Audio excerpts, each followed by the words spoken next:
cause I don't give a fuck what you say. Yeah, I'ma do shit my way. So you can go kick rocks, I'ma stack bricks up, build what I want to. Alrighty. And there you go. Yo, what's up, chefs? It's Vinny, and today I'm going to be bringing you a build update for the Spark Sorceress. Since my most recent guide, which was for leveling and early endgame, we've made a lot of massive improvements to the build. As you can see, we've got just about 3,800 energy shield and 6,500 mana, which combined is over 10,000 life, because we are still playing Mind Over Matter, of course.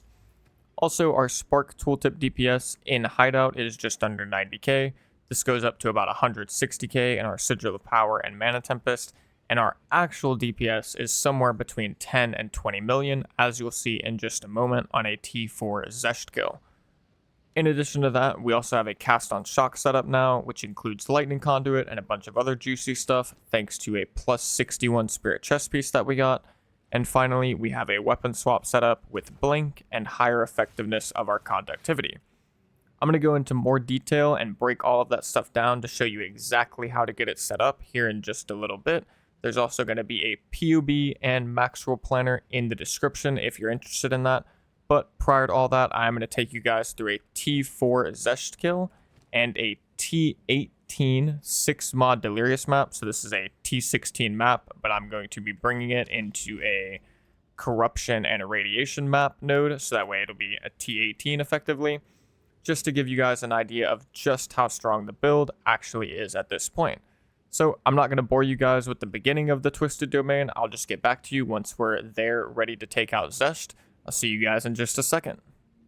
Alrighty, here we are just outside the boss arena, but prior to taking on the boss, I thought I'd give you guys just a brief rundown of the rotation I like to use when killing bosses. So it's going to start before the boss is even attackable. You're going to use a Sigil of Power.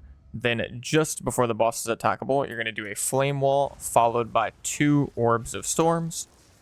Then once the boss is attackable, you're going to hit them with a Conductivity from your staff, which this will automatically swap over to your staff. I'll show you how to set that up in just a little bit.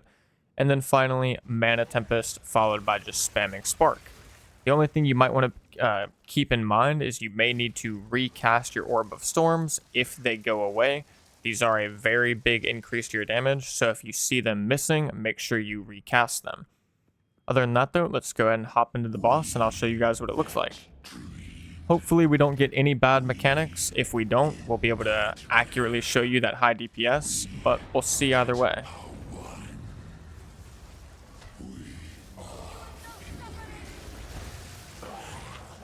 Alrighty. And there you go. I mean, he didn't really last too long, but you guys got to see it. This was a T4 Xesht, of course. I'm sure you'll be able to see in the recording that he had over 30 million HP. After that, though, I'm going to bring you guys through a T18 6 mod Delirious map, so I'll see you in just a moment. And we're back, and as promised, I'm going to be bringing you guys through a T18 6 mod Delirious map. As you can see, it's a T16 Waystone with Irradiation and Corruption on the map node. It's also got Breach, of course, so let's go ahead and get to it. And really quickly, just for reference, in case you're curious, here is my Atlas tree, but let's go ahead and start up this map. It is going to be an augury. I'm using this one because it should be relatively quick, even though I know everyone hates augury, but it is kind of a relatively quick map, so I'll be able to just demonstrate the power without it taking too long. Also, for anyone that's curious, this is a 40 or 36% delirious effect, so it's pretty high up there.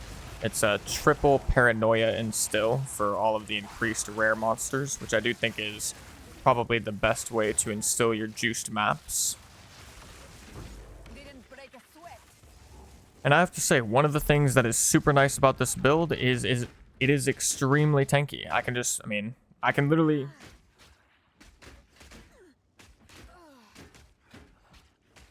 I mean, come on now. That's pretty crazy, no? Like, that is pretty crazy.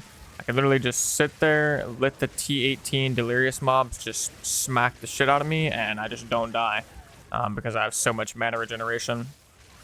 Of course, you can die with this build. I don't want to act like it's completely immortal, but the only way that I have really found myself dying at this point is by blinking into like really nasty stuff.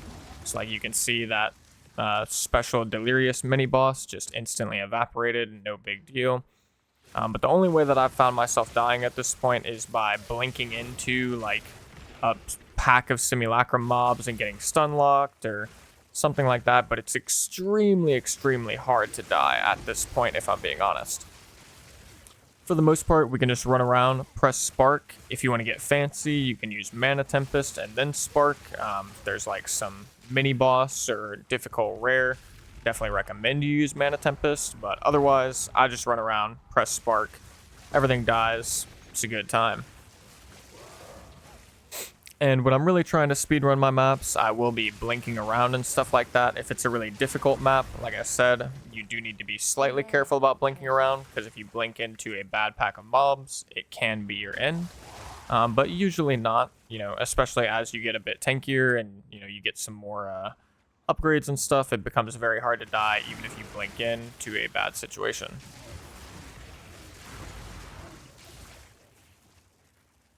One of the things I actually really like about this build so far is it is very good for Simulacrum. Simulacrum is extremely difficult. Delirious maps can also be pretty difficult, but this build is really good at both of them. It doesn't rely on freeze whatsoever, so you don't have to worry about that. And we are at the point where we can do tier 4 Simulacrum. Tier 3 and below, so like max difficulty we can do, but if we get some really nasty mods on like wave 14, wave 15, we'll probably die. Everything below that though is pretty comfortable. We can do all of the lower difficulty simulacrums with no real issue. And I'm sure with just a couple more upgrades, we'll be able to do the max difficulty simulacrum very comfortably as well, which is super nice because it's very hard to find a build that's actually capable of doing that without spending hundreds of divines. And although this is not the cheapest build we've done by any stretch of the imagination, and it is certainly the most expensive build we've done, it is very nice to be able to finally have that simulacrum fully taken care of. But we will get more into the budget of the build here at the end. Here we go with the breach. So we're just going to flame wall at the beginning. We're going to use Mana Tempest occasionally for this. It's a pretty bad breach position, so we're not actually going to get too many monsters, but we will try and blink around to just get a little bit more effectiveness of it. Blink down here.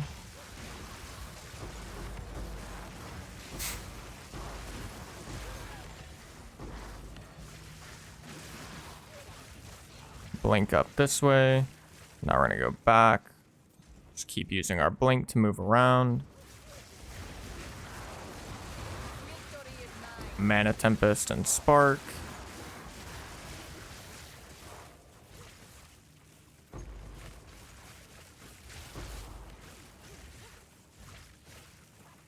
And that's probably going to be just about all we're going to get. It's probably going to start going backwards here in just a moment. We'll just come over here, kill this rare super quick.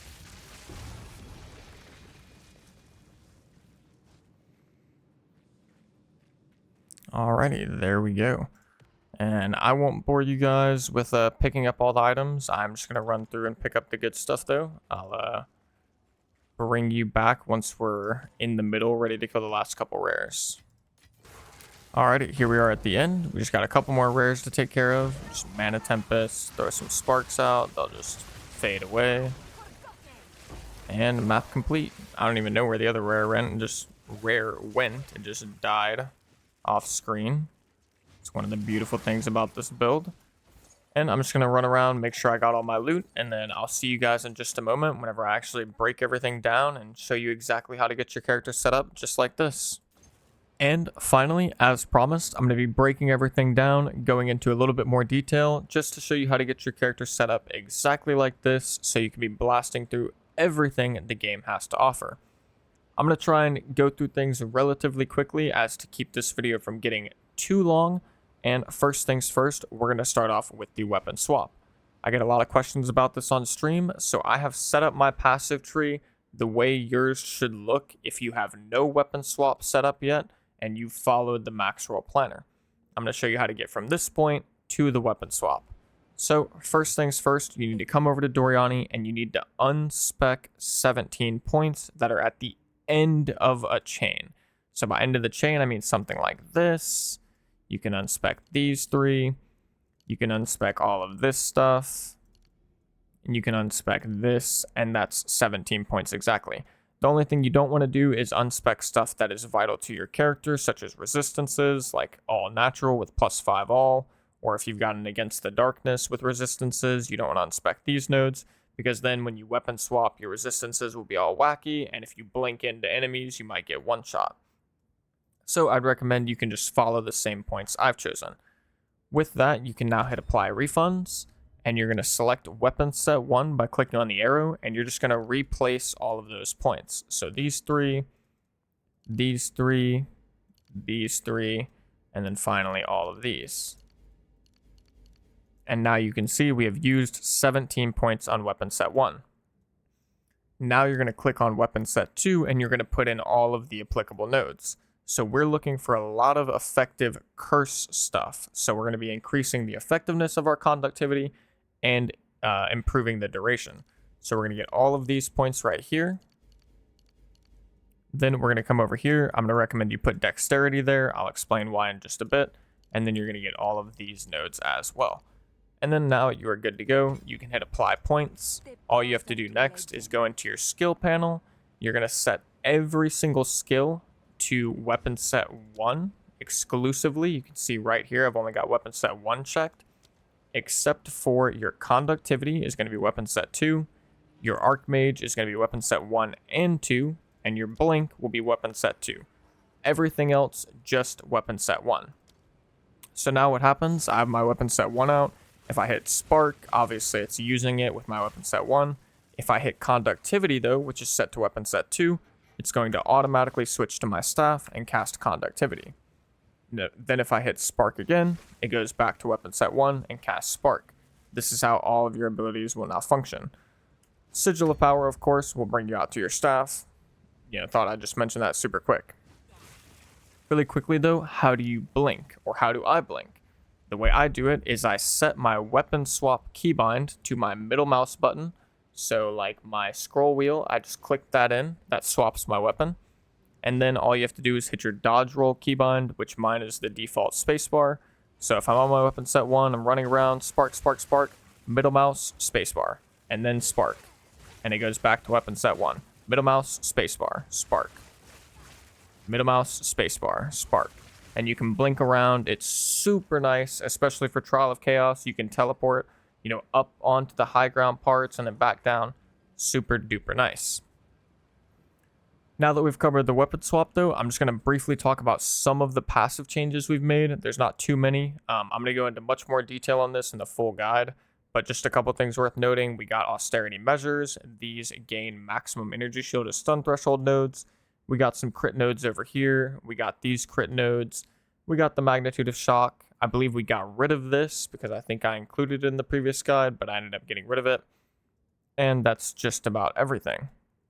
Like I said, I'll go into more detail on the passives in the full guide. I want to keep this build update video from getting too long. I'll go over the jewels here in just a little bit, but next I'm going to briefly go over the skill gems. I'm going to start off by saying I recommend you put all of your skill gems to 20% quality. I wouldn't skimp out on any of them. It makes a pretty big difference, except maybe Flame Wall. Like Flame Wall, I put it to 20% quality, but its magnitude of ignite, it's not really that big of a deal. Beyond that, for the ones that don't need like a greater and perfect jeweler's orb, I'm going to recommend you get +1 level from corruption. The way you do this is go to your gems. You've got a bunch of level 15 and 14 gems. Pull a bunch of them out. Unsocket your flame wall. Set this to flame wall, like bada bing, bada bing, bada bing. Come into your stash. Add quality to them. Bada bing. Then add a lesser jeweler's orb, then vol, and hope that one of them, just like that, hits +1 level from corruption. Then you would put this back into your thingamabobber, go into your stash again. I don't have any right now, but you'd grab a level 20 uncut skill gem. I'll just pull out a level 19, right click it, upgrade, and now you can see my flame wall is level 19 with +1 level. Obviously, you would want to do this with a level 20 uncut skill gem, but this is just for, example's sake. We'll go back to our flame wall though, put in our support gems, and I'll just briefly run over the extra stuff really quick. Hopefully that made sense. If you have questions about what I just did, feel free to leave them in the comments. I will explain in further detail. For the Spark, we have all of the same support gems as our previous guide, so I'm not going to go over them really. The only thing I'll say is for maps with increased monster elemental resistance, or while doing Simulacrum, if the wave modifier has increased monster elemental resistance, I do socket in lightning penetration. For our flame wall, we still have Spell Cascade and Fortress. We now also just have Fire Mastery for 1 additional level, which is why our flame wall is up to level 22.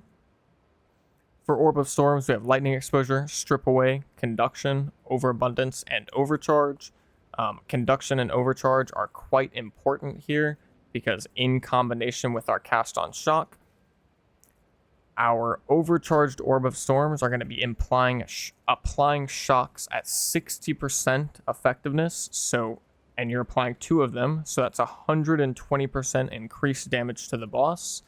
And if you read Lightning Conduit, that third line there, it says 100% more damage with hits per 5% shock effect on enemy. What this spell is doing is it's consuming the shocks from the enemy, and it's doing more damage based on the effectiveness of the shocks that it consumes. So with 2 60% shocks, it's 120%. Divide that by 5, because per 5% shock effect, that's 24. That's 2,400% more, not increased, more. More is a big, powerful word in POE. That's 2,400% more damage with our Lightning Conduit. So if you go back to when we killed Xesht, the reason why his health bar was going down by like 12, 15 million chunks, it's because of this. We had 2 juiced up shock effects from our Orb of Storms on the boss. They got consumed by Lightning Conduit. Kaboom. Moving on from our Orb of Storms though, Mana Tempest, we still have Premeditation. We do have the +1 level from Corruption on this, so it's in total a level 25 skill gem. Very, very nice. Conductivity, same as before. Heightened Curse, Focused Curse. I would like to get this up to a +1 level from Corruption at level 20, but I haven't done it yet. Something you should do though if you're looking for the most oomph. Cast on Shock is sitting at level 19. Uncut Spirit Gems are very expensive, and also this needs 5 sockets, so I wouldn't worry about the +1 level from Corruption too much unless you have a lot of currency to spend, and then I would just buy one from the trade site. Personally, I would not gamble for it.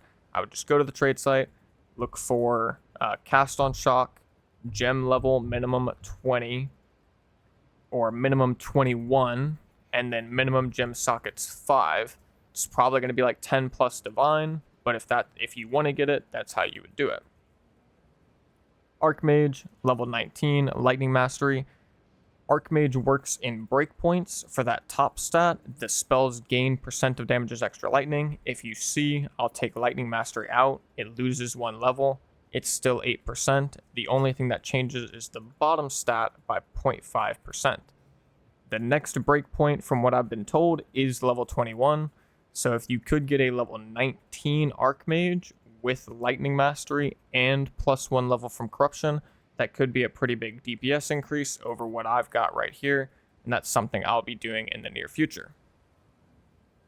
For our Blink, all we have is Ingenuity, and ideally getting as high a level as possible because that does reduce the cooldown time, which is, good for your mobility. And the Ingenuity is actually why I recommended you take Dexterity for this little attribute node from earlier. Alrighty, and up next, I'm going to go over the gear. One thing I will say quickly is that I did not make an updated trade links Google document for this video. I will be making a full guide video once I've got a couple more upgrades, and I can confidently say that the build is capable of doing literally everything in the game, including the highest difficulty of Simulacrum, comfortably, which we are very close, but we're just not quite there yet. And obviously the full guide video will have a lot more detailed information and stuff like that as well, and the trade links. One thing I do just want to say with that, though, is that a lot of this stuff is going to be very similar to what you can get from the previous trade links. All you have to do is increase the max price and increase the minimum of the weighted sum, and maybe add in a couple of small things here and there if you know that you're looking for something specific. So let me give you an example with the wand. The wand I have right now is a +4 to level of all lightning spell skills, 211 to max mana, critical hit chance for spells, increased chance to shock, which is kind of like a meh stat. It is pretty good, but I think you could find something better. And then just some random increases to damage at the top. So, sorry for the flashbang. I literally look like I'm getting flashbang, but for the wand trade link, all you'd have to do, open up the link. It'll take you to the trade site. You'll be, good to go. The first thing, if you wanted to get a wand like mine, just, beware the budget is going to be a little high depending on how much currency you have, but I'd recommend you set the Divine Orb. You can go for whatever your budget allows, but if you want to get one like mine, you're probably going to want to set the max to 10. Probably won't spend 10, but you're probably going to spend like 5 to 8. Then all you need to do is for the count right here, change this to 4, change that to 4. You could change the weighted sum to like 1400 and then hit search. And that's it. That's all you got to do. Sort by the sum. And here you go. Here's a wand that is extremely similar to mine for 8 divine. I spent 8 divine on my wand, just to be clear. So I would anticipate if you want to get one very similar to mine to spend a similar amount. Of course, since you are sorting by the sum, you're going to see the better ones at the top. It's going to tend to be the higher priced ones. If I were to set the max budget to like 6, sort by the sum, we've still got good options here. +4, cast speed, high mana, really high spell damage. This would actually be a really good wand, I'm going to be perfectly honest. This actually could be better than my wand. Like, I almost want to buy it, but I'm not going to. But you can see one's very similar. I mean, here's 5 Divine Orbs. This is almost mirrored to my wand. The only difference is it has mana regeneration rate instead of chance to shock. Depending on your setup, mana regeneration rate could very well be better than chance to shock for you. Honestly, it wouldn't even be bad for me either. Moving on, I'm going to go over the gear. The video is already starting to get kind of long, but I'm still going to go over the gear and just try to highlight some of the most important stats and whatever I remember paying for them whenever I got them. So for the wand, I remember paying anywhere from 5 to 8 divines. The most important stats here are the maximum mana and the plus to level of all lightning spell skills. All of the other stuff can be just a combination of different good stats. The increased critical hit chance and increased chance to shock are very nice. I would recommend the increased critical hit chance, but you could drop the increased chance to shock for cast speed or mana regen, whichever you prefer or need. And then the stats at the top are just a nice cherry on top. The higher or the more increased spell damage or damage gained you can get, the better, but I would not prioritize it. The helmet, we got this for 1 divine, probably a bit of a steal. It is corrupted with 2 rune sockets, which is why it has such a high energy shield at 401. It's got 150 max mana, which is important, and it's got some solid resistances to boot. For the high energy shield pieces, I'm going to recommend you put energy shield runes in them, the iron runes, and for lower energy shield pieces, I'm going to recommend you put the increased maximum mana soul cores.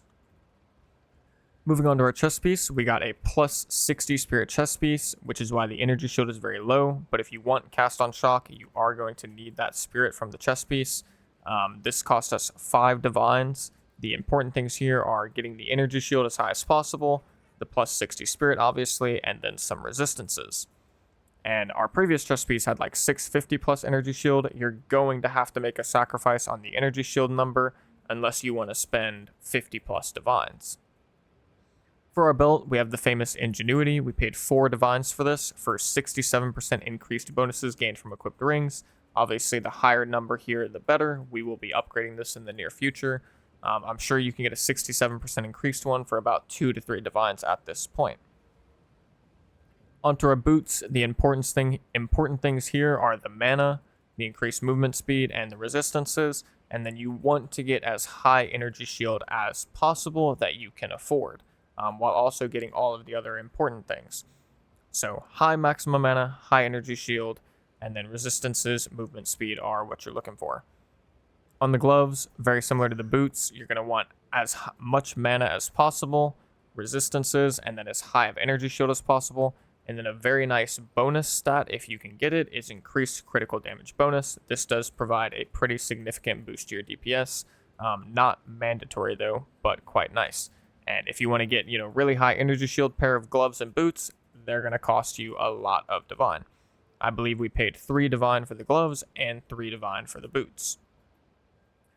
Moving on to our left ring, this one has 172 maximum mana. The important stats on your rings are going to be maximum mana, cast speed, increased mana regeneration rate, increased lightning damage, intelligence, and then finally resistances if you absolutely need them. Ideally, you should try to get as little resistances on your rings as possible though, because they are a good spot to get a lot of bonus damage if you don't have to worry about the resistances. Unfortunately, we did need the plus 10% to all LE res here. Our build wasn't going to function without it. But ultimately, we got pretty good max mana, good cast speed, good mana regen, and then the elemental resistances. And you want to apply mana catalyst, as you can see, the plus 50% quality from mana modifiers, very, very valuable. And this ring cost us about 3 to 5 divines, can't remember exactly. This ring cost us 8 divine, I believe. There's 5 to 8 somewhere in there, but I think it was 8. It was 5 actually. Yeah, this was a 5 divine ring.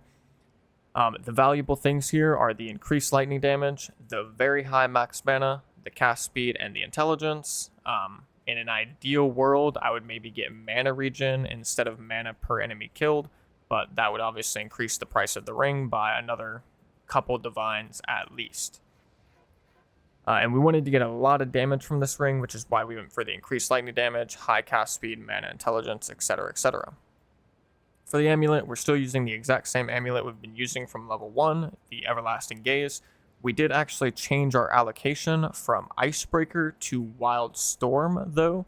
I've noticed that while running a Thawing Charm, I don't get frozen, so everybody else I've been hearing saying to take Icebreaker, I don't actually think you need it. I think you're fine without it as long as you use a Thawing Charm. And the Wild Storm gives you a lot of extra damage, so I would recommend it. If you are getting frozen, feel free to swap this back over to Icebreaker, wherever it is, right here. Next up, and finally, we have the shield, the Mahaxolotls Machination, however the hell you want to say this thing. The ideal stepping stone for when you want to upgrade to this is one that has 3 sockets and 600% or more increased effect of socketed soul cores. I don't know the exact math on why that is. That's just what I've been told, and what I've researched is that upgrading to one that's worse than that is just not really going to be worth the investment. I got this for 12 divine. It's probably about that same price now. What this is going to do for you is the primary thing is it's going to increase your defense by a shit ton. Marketably or mainly from your mana pool. You can see we're at 65 mana. If we take it off, we go down to 4820, and that is because we have the increased maximum mana soul cores in here, which are getting buffed up by the 615% increased effect. In addition to that, it's also giving you 25% block chance, which should not be slept on. This is quite valuable. And that's going to be all of the gear.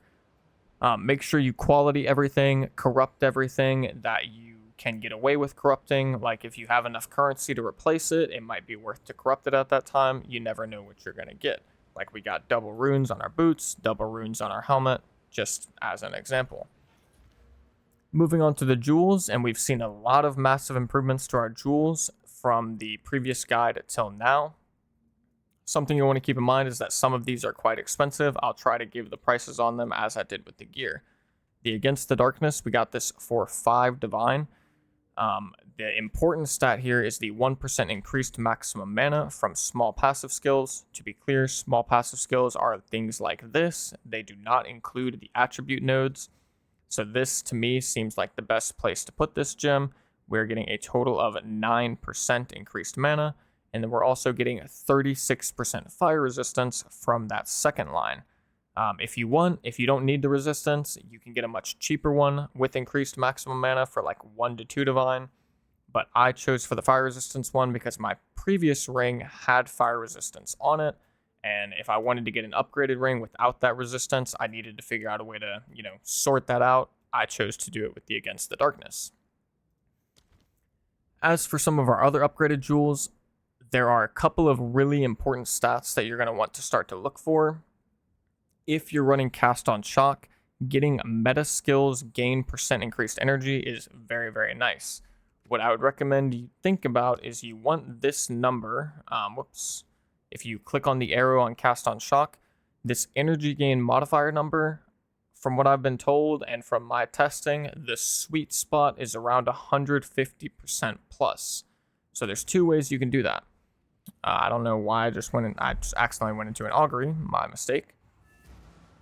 Like I was saying though, there's 2 ways you can do that. One is you get it from jewels, or 2, before you get the jewels, you can unspec some stuff on your passive tree and you can put in these nodes right here, which will give you an extra 24% increased energy. Once you get the jewels though, I would recommend unspecking these nodes and putting them back into the better slots. But as you can see, we have 1 jewel here. This one is spell damage, max energy shield, critical damage bonus, meta skills. This was probably 1 divine. Got another one here, meta skills, magnitude of ailments, critical spell damage bonus, maximum energy shield. This was probably 2 to 3 divines. Another one here, maximum energy shield, critical spell damage bonus, meta skills, the faster start of energy shields, kind of whatever. This is probably like 300 exalted. We do have 1 jewel with recover percent of mana on kill. I think this feels pretty nice, especially for breaches and stuff. It's not mandatory though. You could definitely get away without it, I believe. But depending on your mana regeneration rate, something like this could help you out if you need it. In addition to that, we got the meta skills, gain percent increased energy, critical damage bonus, and faster start of energy shield. This is probably a couple divine.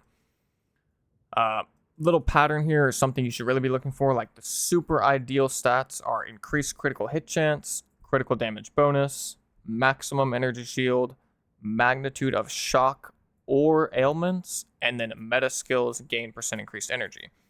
Those are like the BIS, the best in slot, in my opinion, stats to look for. There's a lot of other good stats that are nice and helpful, but like these are the money. They are going to be more expensive though. But if you're looking for that extra oomph in order to do like simulacrum or whatever the case may be, this is one of the spots where you can get it. And just to be clear, the budget of the build is obviously fairly high. I think if you add everything up, it's probably about 40 to 50 divines, somewhere in there.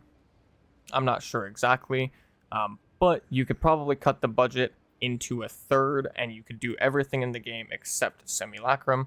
So if you don't care about simulacrum, then you don't need all of these massive upgrades. One last thing that I did forget to mention is I do highly recommend you get the unique mana flask. This will cost you about 1 to 3 divines. I believe I got mine for 2. It's very cheap at this point, and this is very, very valuable. You can use this while you're stunned, so if you're stun locked and you're dying, you can mash the mana flask and you can stay alive. This also helps during bosses. When you're using Mana Tempest, you can stay in it if you just keep using the mana flask. And, it's just very, very helpful all around. Other than that, I believe I covered just about everything that I can think of. I will obviously be going into more detail in the full build guide video that will be coming out in, a couple days to a week. I'm not exactly sure. Other than that, though, I hope you guys enjoyed, and good luck blasting.